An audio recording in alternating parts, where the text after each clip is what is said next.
చలికాలం వచ్చేసింది. అసలు మంచం దిగబుద్దే కాదు. ఎంతసేపు దుప్పటి ముసుగేసుకొని పడుకోవాలి అనిపిస్తుంది. ఎక్సర్సైజెస్ కానీ ఏమైనా ఫిజికల్ యాక్టివిటీ కానీ అస్సలు చేయబుద్ధి కాదు. కానీ ఇలానే కూర్చుంటే ఆరోగ్యం షెడ్డుకెళ్ళిపోయింది. మరి ఈ చలికాలంలో ఆరోగ్యం కోసం మీరు పాటించే టిప్స్ ఏంటి? చలికాలంలో పాటించాల్సిన ఒక చిన్న టిప్, అలాగే దాని వల్ల కలిగే ఉపయోగాలు ఈ వీడియోలో తెలుసుకుందాము. వీడియోని చివరి వరకు చూడండి. వీడియో లాస్ట్ లో హార్ట్ హెల్త్ అలాగే డయాబెటీస్ కోసం ఒక చిన్న చిట్కా కూడా చెప్తాను. వీడియోని చివరి వరకు చూడండి. హాయ్ ఫ్రెండ్స్, అందరికీ నమస్కారం. Welcome to my channel.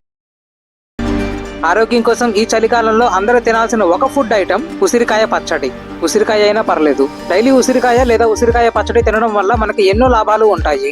ఒక స్టడీ ప్రకారం నార్మల్ గా అలాగే హై లెవెల్లో కొలెస్ట్రాల్ ఉన్న కొంతమంది మగవారిని తీసుకున్నారు. ఈ స్టడీలో తేలింది ఏంటంటే డైలీ 1 లేదా 2 ఉసిరికాయలు తినడం వల్ల వాళ్ళలో కొలెస్ట్రాల్ లెవెల్స్ అన్నవి తగ్గాయి. ఇంతేకాదు, ఉసిరికాయలో ఉండే యాంటీ ఆక్సిడెంట్స్ ఇన్సులిన్ రెసిస్టెన్స్ ని తగ్గిస్తుంది. అందులో ఉండే విటమిన్ సి ప్యాన్క్రియాస్ డ్యామేజ్ అవ్వకుండా ఉండేలా, ఇన్సులిన్ సరిగ్గా ఉత్పత్తి అయ్యేలా సహాయం చేస్తుంది. ఉసిరికాయలో ఉండే క్రోమియం బ్లడ్ షుగర్ లెవెల్స్ కంట్రోల్లో ఉండడానికి, ఇన్సులిన్ బాగా పనిచేయడానికి సహాయం చేస్తుంది. ఇంతేకాదు, ఉసిరికాయ అన్నది వెయిట్ లాస్ లో, స్కిన్ హెల్త్ కి, హెయిర్ హెల్త్ కి కూడా చాలా మంచిది. ఉసిరికాయ అన్నది ఒక నేచురల్ బ్లడ్ ప్యూరిఫైర్ గా ఇన్ఫెక్షన్స్ రాకుండా చూస్తుంది. డైజెషన్ బాగా జరిగేలా చూస్తుంది. హార్ట్ హెల్త్ కి, ఐసైట్ కి కూడా ఉసిరికాయ చాలా ఉపయోగపడుతుంది. బహుశా ఇన్ని ఉపయోగాలు ఉన్నాయి అనేనేమో. కార్తీక మాసంలో అందరూ ఉసిరికాయ పచ్చడి తినాలి అని మనకు పురాణాల్లో చెప్పారు. అది ఏ పురాణమో మీకు తెలిసినట్టయితే కమెంట్స్ లో చెప్పండి. కార్తీక మాసం మనకి చలికాలం ప్రారంభంలో వస్తుంది. అంటే ఇండైరెక్ట్ గా చలికాలం మొత్తం తినాలి. ఈ చలికాలంలో ఆరోగ్యం కోసం మీరేం టిప్స్ పాటిస్తున్నారో కమెంట్స్ లో చెప్పండి.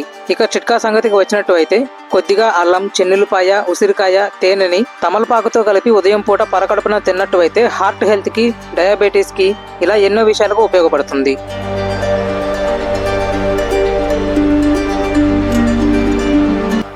వీడియోని చివరి వరకు చూసినందుకు ధన్యవాదాలు. ఈ వీడియో కనుక మీకు నచ్చినట్లయితే లైక్ చేయండి, మీ ఫ్రెండ్స్ అండ్ ఫ్యామిలీకి షేర్ చేయండి. ఇటువంటి మరిన్ని వీడియోస్ కోసం మా శేషసాయి అఫీషియల్ యూట్యూబ్ ఛానల్ని సబ్స్క్రైబ్ చేయండి. మీ సలహాలు, సూచనలు, అభిప్రాయాలు కింద కామెంట్స్ సెక్షన్ లో తెలపండి. జై హింద్.